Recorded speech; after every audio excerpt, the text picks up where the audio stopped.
Voilà, aujourd'hui on va parler du Nikon F301. On va commencer simplement par faire un petit tour des boutons de l'appareil. Donc là, sur le dessus, nous avons la première façon pour essayer d'éteindre l'appareil, c'est-à-dire que si on le met sur L comme ça, il est éteint, on ne peut pas prendre de photo avec. Enfin là, voilà, il faut que le truc soit en bas.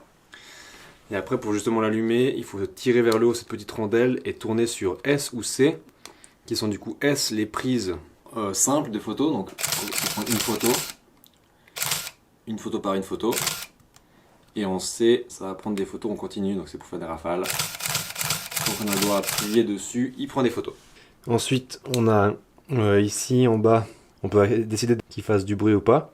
C'est-à-dire que par exemple si on est sous-exposé, si je remets le capuchon dessus, si on est sous-exposé dans un mode par exemple de programme, quand on est en dessous d'une certaine vitesse, il va commencer à biper pour dire qu'il y a un risque de flou de bouger.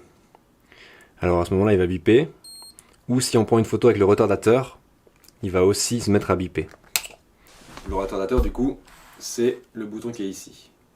Donc si on appuie là, il commence à prendre la photo et il fait du bruit. Et si on désactive du coup ce petit levier, il va juste faire la lumière,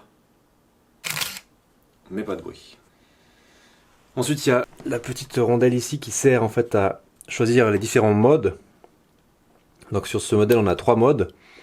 2 modes programme, donc c'est P, où là tout est automatique. Un mode A, qui est un mode d'ouverture. Du coup, on choisit une ouverture, l'appareil choisit la vitesse qui est appropriée. Ou on peut aller sur les ouvertures qu'on décide nous-mêmes. Donc qui sont entre 1 seconde et 1 millième de seconde. B étant en fait le mode bulbe. Tant que je maintiens mon doigt appuyé sur le bouton, ça prend une photo, et dès le moment où je lâche, ça va arrêter. Voilà, tout simple. Et du coup, sur les modes automatiques de A à P, il va être bloqué, et pour le débloquer et le tourner, il faut simplement appuyer sur le bouton qui est en dessus. Et ensuite on peut de nouveau bouger, et là il est de nouveau bloqué. Tout simple. Ensuite, sur la gauche, on a le réglage des ISO et de la compensation d'exposition. Donc là, dans la petite fenêtre, on a les ISO, donc il faut lever et tourner. Il va de 3200 ISO jusqu'à 12 ISO. Et si on va tout au fond, il est DX, donc ça c'est ISO automatique, à condition que vous ayez des pellicules DX aussi. Pour petit rappel, c'est les petits contacts métalliques ici qui vont faire que la pellicule est lue par l'appareil photo, et du coup qui permet de lui-même choisir les ISO. Donc sur quasiment toutes les pellicules aujourd'hui, elles seront DX, mais les pellicules un peu spéciales, eh ben, il faudra régler manuellement. Donc voilà. Et puis, il y a la compensation d'exposition de +2 à -2. Et du coup, ça, il suffit d'appuyer sur le bouton et puis de tourner. Et après, quand vous lâchez, voilà, ça reste bloqué dessus. Ici, il y a un petit levier sur le devant de l'appareil qui est en fait, hop, la mémorisation de l'exposition. Donc en fait, quand on appuie légèrement sur le bouton pour prendre la photo, sur notre droite, on va avoir, quand on regarde dans le viseur, les petites LED rouges qui vont nous indiquer une vitesse, et on peut du coup bloquer cette vitesse en appuyant légèrement comme ça, en poussant du coup le levier, recomposer notre image et après prendre la photo. Tout simple. Et du coup, là on avait dit, c'est pour faire les photos en self-timer. Et puis il reste 2 choses ici devant, à savoir, la première, c'est ce que vous voyez ici en bleu. En fait, il est relié à l'intérieur à une petite roue qui est ici là en noir. Et en fait, c'est simplement lorsque le film avance, ça va entraîner cette petite roue, et du coup, le petit truc bleu va tourner. Et du coup, ça, vous pourrez très bien vite voir si vous avez ou non correctement mis votre film. Si vous ouvrez et que vous mettez la pellicule, quand vous prenez la première photo, il va charger le film. Et du coup, c'est à ce moment-là, pendant le chargement du film, qui va faire 3 photos rapides et avancer, où il faut regarder du coup, ici, là, si ça tourne ou pas. Là ça tourne pas, c'est parce que j'ai pas mis de film. Mais si vous avez mis un film et que ça fait pareil, que ça ne bouge pas, c'est que le film a mal été mis et qu'il faut recommencer l'opération. Sur cet appareil là, il y a du coup l'avancement du film qui est automatique, mais pour que le film après il revienne en arrière, ce n'est pas automatique. Simplement ce qu'il faut faire, c'est aller sur la droite avec le petit bouton qui est là, pousser, et puis appuyer le bouton qui est en dessus, qui va du coup après rester enfoncé. Et à ce moment là, vous pourrez du coup commencer à ramener le film, et ça va durer un certain temps, et au bout d'un moment vous allez entendre un petit claquement, et ça va devenir plus simple à ramener le film, et à ce moment là vous pourrez de nouveau ouvrir et récupérer votre film. Pour ouvrir le boîtier, il faut en fait tirer sur la manivelle de rembobinage de film, et ça va ouvrir le boîtier. Vous pouvez ensuite mettre la pellicule à l'intérieur ici, amener le bout de votre pellicule jusqu'au trait rouge. La pellicule doit faire une sorte de L, et le bout de la pellicule il n'est pas plat totalement, il va d'un côté un peu en biseau, et il faut que ça forme un L, pas une sorte de T comme ça, mais bien un L. Et du coup ramener le film jusqu'ici, et puis vous pouvez refermer. Et du coup prendre la première photo pour avancer le film, tout en contrôlant, toujours, que l'avancement du film se fait correctement. Et ensuite, premier réflexe après avoir mis une pellicule, régler les ISO, donc soit mettre ici DX dans la petite fenêtre, soit mettre les ISO du film. Et ça, on fait à l'ombre. Ça veut dire qu'on va éviter d'aller dans le plein soleil pour mettre son film à l'intérieur de son boîtier. Ça peut en fait faire que les premières photos seraient loupées.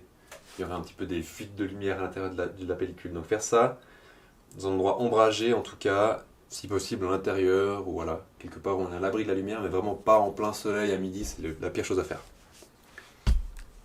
Puis, pour ce qui est des piles, c'est tout simple, c'est un petit compartiment qui est en dessous, on peut prendre une petite pièce pour venir desserrer la vis. Et ici on va avoir un compartiment, on peut en fait sortir ce compartiment et changer les piles. Et après les remettre dans le bon sens, en regardant du coup que ça corresponde plus, moins les piles que ce soit dans le bon sens. Mais ça c'est assez facile. Et ensuite il faut simplement le remettre, d'abord par le bout, et ensuite revisser.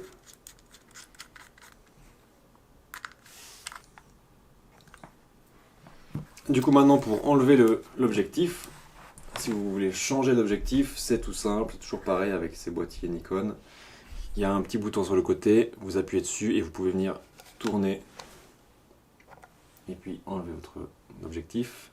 Il y a un petit point blanc sur le côté de l'objectif, il y a le même ici sur le boîtier. Il faut venir du coup aligner les deux et puis tourner dans le sens inverse des aiguilles d'une montre. Et après c'est bloqué. Rapidement, c'est mieux toujours de stocker les objectifs lorsqu'ils ne sont pas utilisés en position fermée, donc le mettre sur 22 par exemple, plutôt que le mettre sur 1,5. Ça permettra au diaphragme d'être fermé et du coup de ne pas venir fatiguer le ressort qui ferme le diaphragme. Et puis rapidement on va pouvoir aussi comprendre ce qui est marqué sur ces objectifs.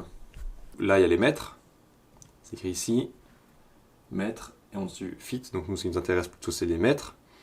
Et là si on fait défiler, donc là on voit infini, donc ça c'est la mise au point à l'infini, donc pour les montagnes, dans des photos de paysage, genre de choses. Et puis après 3 mètres, 1,5 mètre, 1 mètre, et 0,6 le focus le plus proche. Et puis ce qu'on voit en dessous ici au niveau des couleurs, on voit 2 barres bleues, 2 barres jaunes, et en fait ça correspond à ce qui est marqué au niveau des ouvertures. Ça veut dire que si on est à 1,8 complètement ouvert, et qu'on fait la mise au point à 1 mètre, la mise au point elle sera à 1 mètre, avant et après ça sera flou. Si on met maintenant à 11, et bien là en fait la position ça sera net du trait bleu au trait bleu, parce que le 11 est en bleu. Du coup ça sera net par exemple de 0,7 mètres à 1,1 mètre, quelque chose comme ça. Ce qui n'est pas hyper intéressant, mais par exemple si vous faites à l'infini, et que vous mettez sur 22, vous savez que ça sera net de la barre jaune, enfin orange à la barre orange. Donc ce que vous pouvez faire, c'est mettre du coup le infini sur la barre orange. Et maintenant vous allez savoir que vous allez être net de là jusqu'à ici, qui est environ presque 2 mètres. Donc tout ce qui est entre 2 mètres et l'infini sera net. Et du coup, généralement, sur les objectifs Nikon qui sont assez anciens, il y a toujours ça. Les couleurs vont changer parce que généralement, sur un objectif qui est plus grand angle, la profondeur de champ sera plus grande. Donc en fait, les barres seront plus éloignées. Et du coup, ça sera peut-être plus utile sur un objectif de 28 mm par exemple. Et là, on voit du coup qu'il y a beaucoup plus de chiffres qui sont en couleur. Et par exemple, si je fais la mise au point du coup à 22, et je fais la mise au point à l'infini, c'est net de l'infini jusqu'à 0,6 mètres presque. Et du coup là on peut aussi faire simplement avec des ouvertures plus grandes, genre il y a déjà des indications pour f4, alors que lui la première indication c'est f11. Donc c'est très utile surtout pour les photos de paysage, moi je trouve justement avec un grand angle, pour pouvoir essayer de maximiser la profondeur de champ. Voilà, c'est à peu près tout ce qu'il y a à savoir sur ce qui est marqué sur les objectifs. Et ensuite un petit mot rapide sur les différents modes. Donc le mode P High, il va essayer de maximiser les vitesses en mode programme. Donc ça a été fait en fait pour utiliser des objectifs qui sont plus longs. Donc si on utilise par exemple un objectif 70-200 ou ce genre de choses, lorsqu'on est à 200 mm, on est quand même très zoomé. Et si on prend des vitesses trop faibles, par exemple 1 centième de seconde ou 1 soixantième de seconde, le risque de flou de bouger sera très important. Et du coup, on va faire beaucoup de ratés si on shoot dans des vitesses assez basses. Et à ce moment-là, donc avec des téléobjectifs, le mode P-High permet d'éviter et de toujours faire des vitesses assez rapides. Sinon, le mode P, avec un objectif comme 50 mm, c'est très très bien.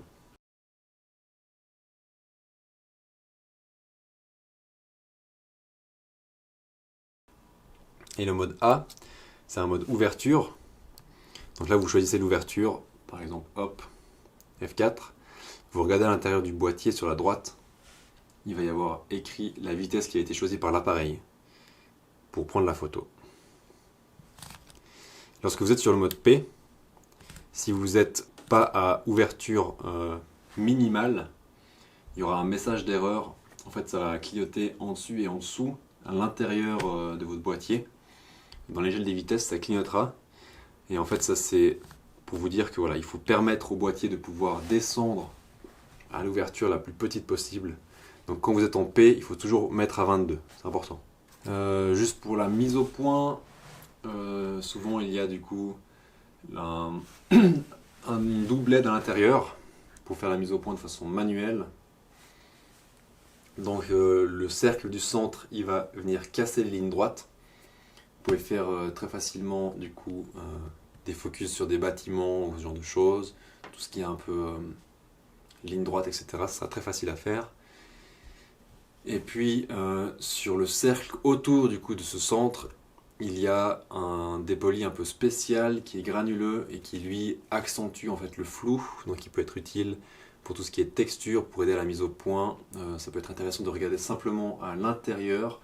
Et puis vous verrez qu'il y aura seulement un moment bien précis où ce sera net à l'intérieur, et c'est à ce moment-là que la mise au point elle est optimale. Et puis rapidement aussi un petit mot sur les vitesses et sur les ouvertures. Du coup, l'ouverture, c'est ce qu'il y a ici, 22, 16, 11, etc. jusqu'à 1,8 pour cet objectif-là. Ça va définir la quantité de lumière qui va rentrer, d'une part. Donc là, on est à pleine ouverture f1.8. Ici, on est en train de fermer. Là, on serait peut-être à f8. Ici, on est à f22. Et du coup, vous voyez bien que la quantité de lumière qui rentre est bien différente. Et surtout, ça va définir un autre paramètre qui est la profondeur de champ. S'il y a beaucoup de lumière qui rentre, qu'on est très ouvert comme ça, à 1.8, il n'y aura que notre sujet qui sera bien en focus, qui sera bien au point. Tout ce qui est avant et après lui sera très flou. Donc ça peut être utile pour justement essayer de séparer notre sujet de notre arrière-plan. A l'inverse, si on ferme le diaphragme, la profondeur de champ sera très grande et du coup il y aura plus de choses qui seront nettes. Ça peut être utile justement pour les paysages ou ce genre de choses. Deuxième paramètre, c'est la vitesse. Ça veut dire combien de temps est-ce que l'obturateur il va rester ouvert. Donc il peut aller sur cet appareil-là de 1 demi-millième de seconde, c'est ça que ça veut dire 2000, à 1 seconde, 1. Après 2, ça veut dire une demi-seconde, 60, un soixantième de seconde, et 500, un soixantième de seconde, etc. Le 125, il est en rouge, simplement parce que c'est la vitesse de synchronisation du flash. Mais du coup, voilà, les vitesses, ça va servir à jouer avec le mouvement en fait. Ça veut dire qu'à 1 demi-millième de seconde, on va pouvoir vraiment venir figer le mouvement. Si on veut faire, je sais pas, des photos de quelqu'un qui saute, quelque chose de sportif, que ça soit vraiment pour figer le mouvement, il faudra aller dans des vitesses hautes, d'autant plus rapides que votre sujet est rapide. Donc si vous photographiez une voiture de course ou quelqu'un qui court, effectivement, ce ne sera pas la même chose que pour quelqu'un qui court à un 500e, ce sera suffisant. Pour une voiture de course, il faudra peut-être aller à 1 demi-millième de seconde. A l'inverse, si on descend dans des vitesses qui sont basses, donc moi je dirais 1 soixantième de seconde, c'est une vitesse plus ou moins normale. Ça commence à devenir très bas, autour de 1 quinzième de seconde. Et là, on va introduire en fait du flou. Donc là, dernièrement, j'ai fait des photos de concert par exemple, et je voyais justement qu'il y avait le chanteur qui bougeait énormément, il avait une énergie très forte. Et j'avais envie de retransmettre ça sur les photos, pas juste faire toutes des photos où c'est statique, et voilà, j'avais envie justement de transmettre un petit peu ce mouvement dans les photos. Et du coup, je suis descendu dans des vitesses qui sont de l'ordre de 1 quinzième, 1 dixième de seconde environ sur mon appareil. Là, il faudrait généralement avoir un trépied pour faire ça. Moi, je l'ai fait sans trépied parce que j'ai un appareil numérique qui a une très très bonne stabilisation de l'image. Mais si vous faites ça avec un appareil argentique comme ça, qui n'est pas stabilisé, il faut absolument l'accrocher sur un trépied avec une plaque qui serait ici par exemple. Et puis du coup, essayer d'être le plus stable possible. Mais justement, ça permet d'introduire du mouvement, du flou, plutôt d'introduire du flou dans l'image. Et puis du coup, les deux là font un couple en fait qui... Si vous voulez effectuer du coup une photo à un moment donné avec une lumière donnée, vous ne pourrez pas faire n'importe quelle vitesse avec n'importe quelle ouverture. C'est-à-dire qu'il va y avoir des couples qui vont fonctionner ensemble. C'est pour ça qu'on a par exemple ici un mode ouverture qui est intéressant. C'est qu'on choisit du coup un des paramètres et l'appareil choisit l'autre. Ça veut dire qu'il n'y a pas la même quantité de lumière qui va rentrer si notre objectif il est entièrement ouvert que si notre objectif est très fermé. On voit que la lumière qui va rentrer, elle sera beaucoup plus faible ici. Et du coup, pour contrebalancer ça, on devra garder notre appareil photo ouvert plus longtemps pour pouvoir emmagasiner à la fin sur le film la même quantité de lumière. Donc on va peut-être prendre une photo à 1 millième de seconde à pleine ouverture, mais si on le ferme beaucoup, il faudra peut-être prendre une photo à 1 soixantième de seconde à ce moment-là. C'est pour ça que si vous n'êtes pas très sûr de vous, le mode ouverture A, il permet de commencer à comprendre qu'est-ce qu'on fait avec notre image, de pouvoir s'amuser avec la profondeur de champ, tout en ayant des expositions qui soient correctes. Et ça c'est plutôt cool, parce qu'en argentique, c'est vrai qu'on n'aime pas trop se tromper, ça coûte un peu cher.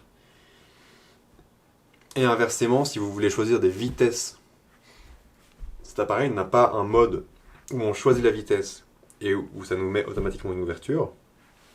Mais ce que vous pouvez faire, c'est regarder dans le boîtier, appuyer légèrement sur le bouton pour prendre une exposition, et en fait, regardez du coup le chiffre qui vous est donné, et tourner la bague d'ouverture jusqu'à avoir du coup le chiffre que vous aviez envie. Si vous avez envie de donner du flou dans l'image, que vous voulez par exemple aller à un quart de seconde, un quinzième de seconde, ou je sais pas, n'importe quoi, vous tournez la bague, vous la fermez jusqu'à ce que sur votre droite, dans l'échelle des vitesses, vous ayez ce chiffre qui apparaisse, et après vous pouvez prendre votre photo du coup.